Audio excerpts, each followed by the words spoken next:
おはようございます。安倍義俊です。今朝、ドリキンさんからまた LINE をいただいて、昨日僕の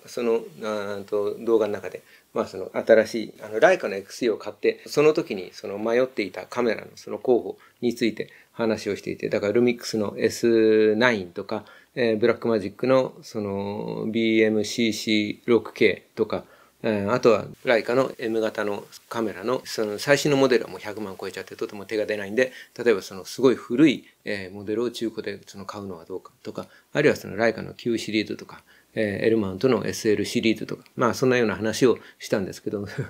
ドリキンさん的にはBMCC6K がおすすめらしくて、安くなってるっていう話と、ただカラーグレーディングみたいなものが面白いらしいんですよね。そのあたりをやってみてほしいですみたいなこと言われて、だいぶ僕も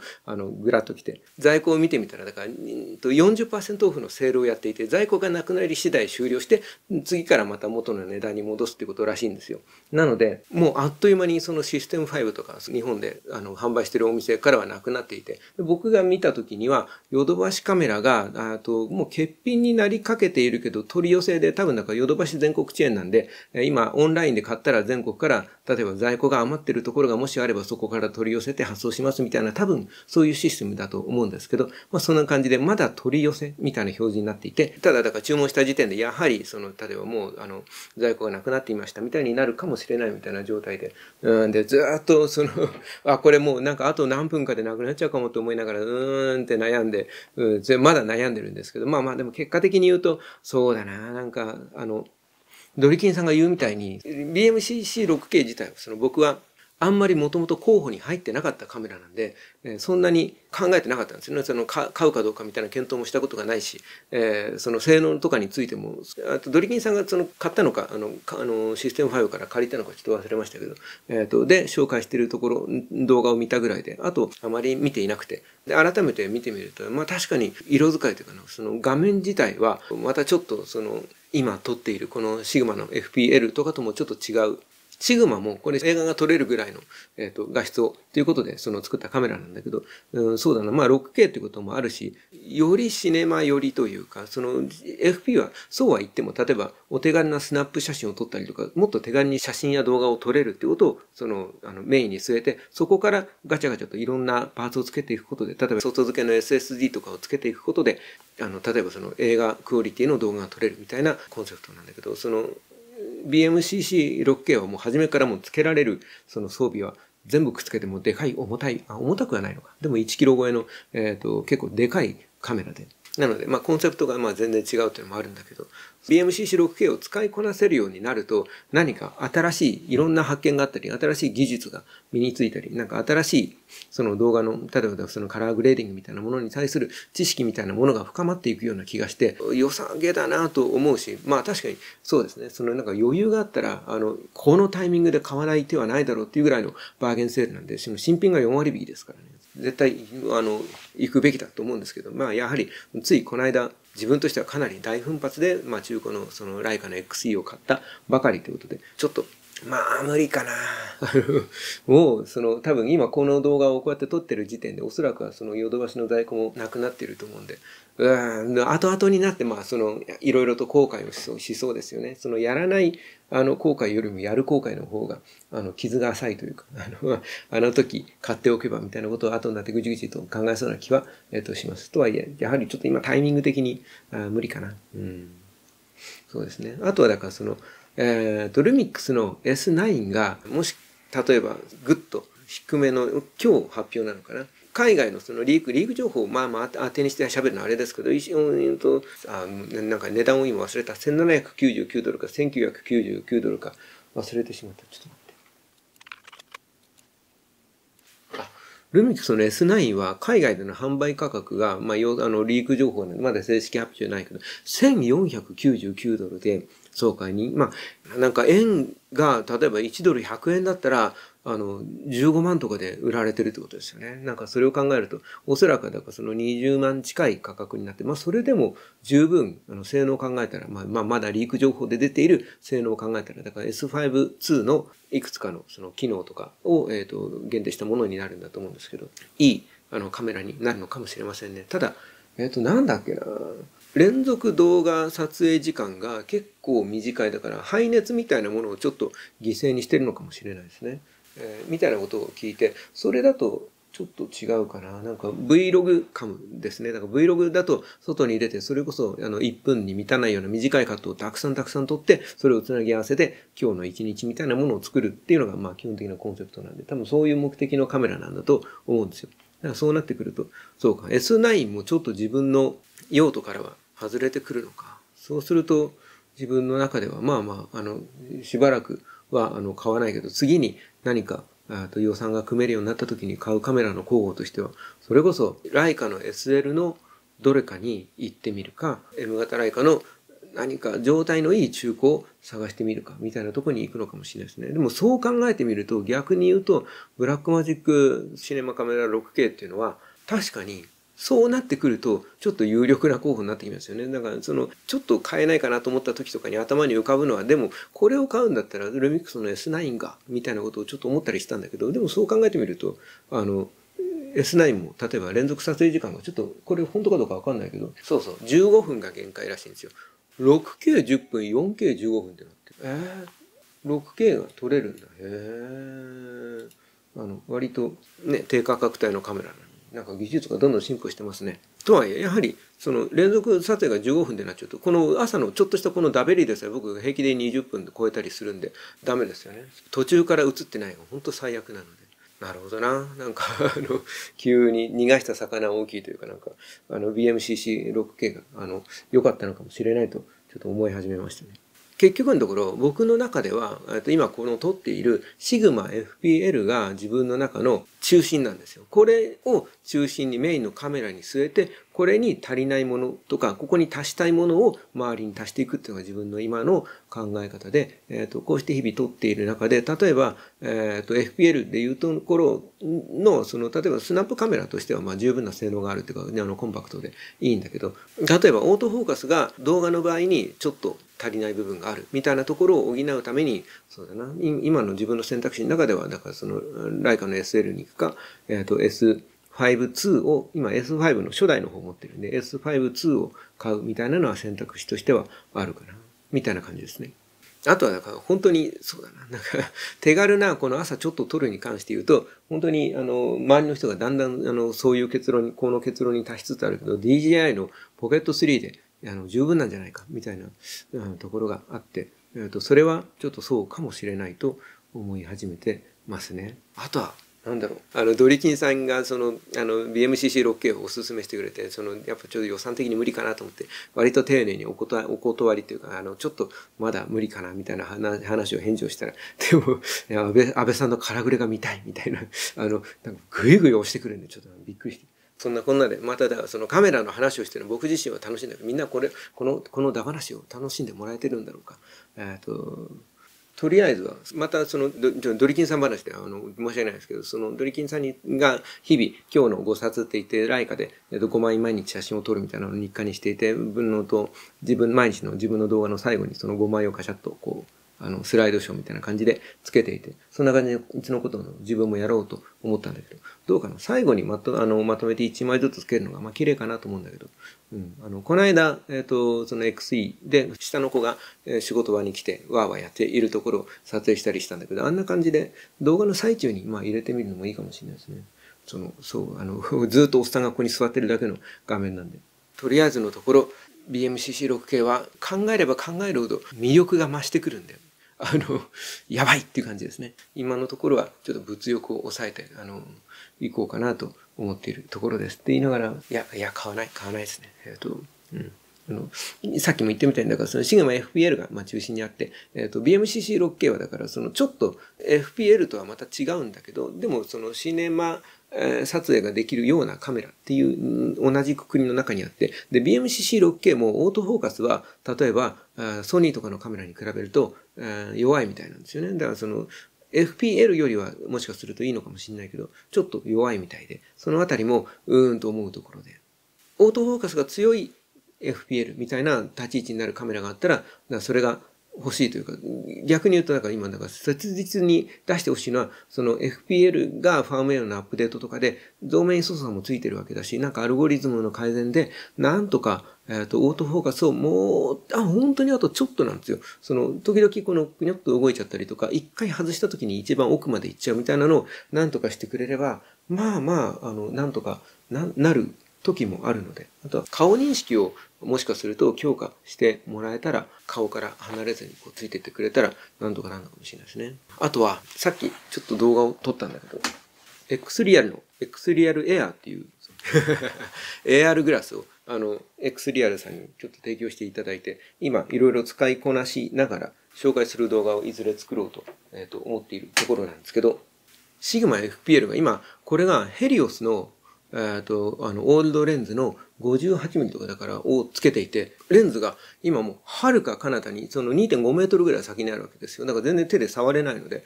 ピントのなんか合ってるかどうかのチェックもなかなかできなくて、そこにモバイルモニターを置いて、それで一応表示しながら撮ってるわけですけど、それを HDMI から出力して、こいつで、ピントのチェックして、OK、じゃあ撮ろうみたいなことができないかなと思って、試行錯誤したんだけど、シグマ FPL からの HDMI の画像がどうしてもここに映らなくて、で、メーカーに問い合わせて、やっと返事をもらえて、向こうもいろいろ試してくれたみたいで、で、シグマ FPL に関して言うと、HDMI のバージョンが違うんで、ダメみたいですってことで、本当であれば、対応してれば僕がやりたかったみたいに、HDMI から出力してカメラの背面液晶の画面をここでパッと見て、チェックして、OK って言って撮るみたいなことが、できるにはできるらしいんですよね。で、どうにかならないかって言ったら、そのメーカーさんからの提案として、他の、やってる方がいたらしいんだけど、カメラの背面液晶のすぐ後ろに iPhone を置いて、背面液晶を撮影して、iPhone の画像はこれでケーブル一本で簡単にこいつで見ることができるんで、それでチェックできますよみたいな話を聞いて、と思ってやってみたんですよ。で、やってみたら、こいつに映っている画像を、紹介できないのがすっごいもどかしいんだけど、一応見れて、やはりモニターで映っているやつを、カメラで映しているやつをこれで見てるっていう感じで、データのバケツリレーみたいなものが起きてるんで、完全にすごいクリアな画面ではないんだけど、ピントの山ちょっと確認するぐらいはギリギリなんとかなるレベルなので、ちょっと面白かったですね。ただやはりケーブルの取り回しが大変で、もしかすると、ワイヤレスで HDMI の画像を飛ばす機器みたいなものをそこから出して、ここでチェックすればいけるのかもしれないなと思ったけど、そしたらここに小さなモバイルモニターなりフィールドビューワーなりを、置いた方が早いですよね。だからこいつ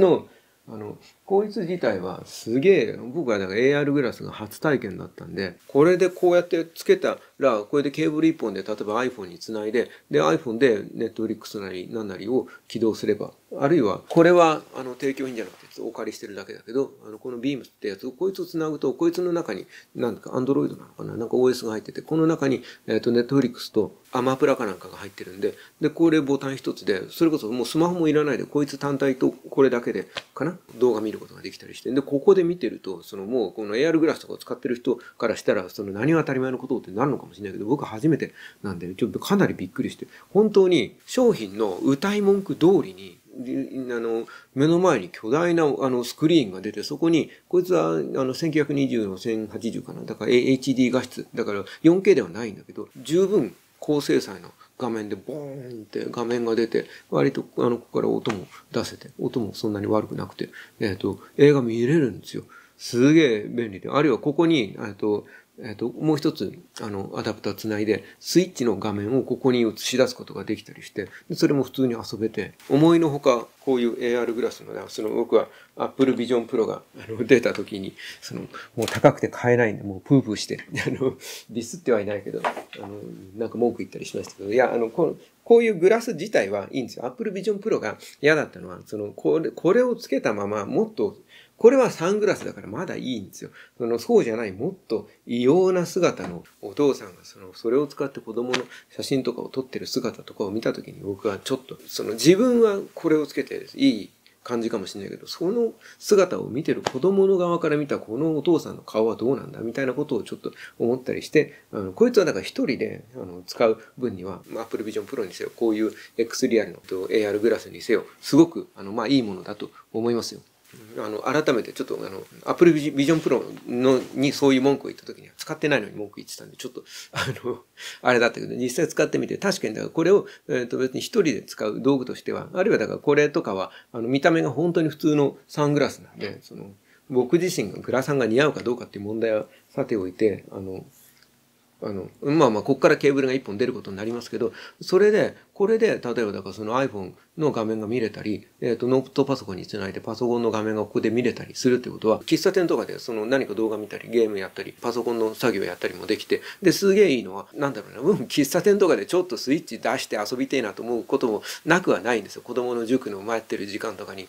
ちょっと時間を持て余したりした時に。でも、いい大人が、まあ、なんだろうな、このスイッチを出したりする。まあ、スイッチは結局出さなきゃダメなんだけど、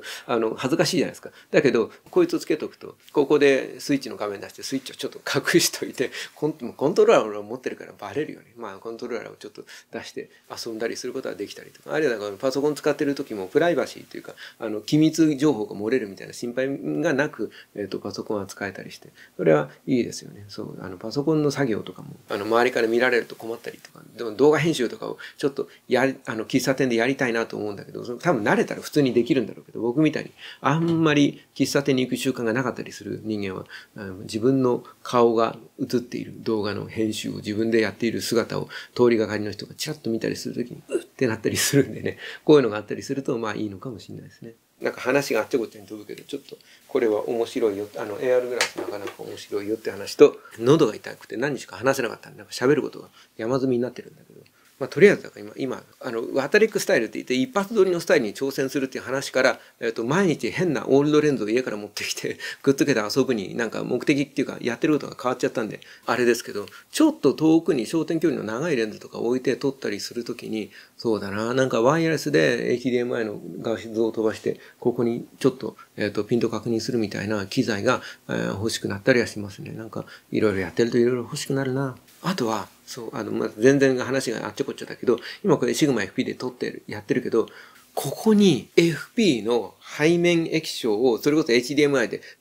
画像を飛ばして、ここで全部常に見られて、で、ここに FPL のそのカメラのボタンが全部ここについていて、リモコンでこのボタンを押したらこっちだから、その録音の開始停止とか、ちょっとEV を一つ下げようみたいなのが、ここでこういう自分の画面をこう見ながら作業できて、よし、録画スタート、録画停止みたいなことができる、液晶画面付きのリモコンをシグマさんは絶対出してほしい。これ欲しいの俺だけなのかな。こう、ように一人撮影をやってる人には、これ必須のアイテムで、だと思うんですよ。出してほしいな。なんか、あったらすげえ便利ですよね。オールドレンズなんで、だから本当はついでにオートフォーカスのカメラとかであれば、だからそのピントをちょっと前にとか、ピントをちょっと後ろにみたいな機能とかがさらについたりするといいと思うんですけど、まあなんかそんなような機械が欲しいなと思ったけど、こんなん出ないんですかね。なんか、それは各カメラごとにあれが変わっちゃうから、そのカメラ専用のデバイスになっちゃうと、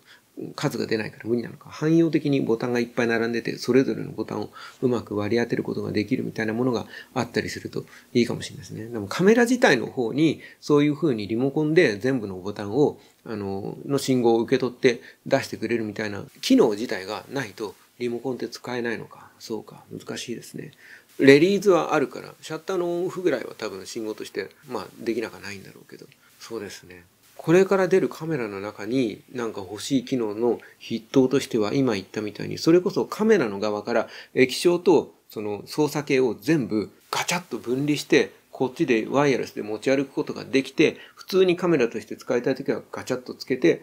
だからセンサーとレンズとの部分だけのユニットと、リコーが昔そういうカメラを出してたよね。なんかちょっと違うけど。でも、センサーとその撮影系と操作系をリモコンで分かれて、持ち歩けて、撮影するレンズとセンサーは向こうに置いといて、その操作はこっちでこういう風にできるみたいな機械はすげえ欲しいですね。カメラにそれが標準装備されていて、例えば、液晶パネルと画面とかが必要なくて、もうシンプルにシャッターを押すだけで使いたいって言ったら、その部分をガシャッと外して、シャッターユニット、センサーだけですげえ軽量に持ち歩けて、ちょっと操作したり、背面液晶で何かしたいときは、その背面液晶とかついているタブレットのちっちゃいやつみたいなのをカメラの背面にガチャッとつけて、そうすると普通のこの箱型のこのカメラの形状になっていて、で、使わないときはそこをガチャッと外せるみたいなものがめちゃくちゃ欲しいですね。なんか、自分の中の、なんか、夢の未来のカメラですけど、そういうコンセプトのカメラをどっか出してくれって、どっかっていうと、出しそうなのはシグマぐらいだけど、シグマさんがそういうものを出してくれたりするといいなと思っていたりします。そういうちっちゃい Vlog カムみたいなものがあってもいいですよね。みたいなことでした。すげえ適当な喋りをしてしまいました。ありがとうございました。ではでは。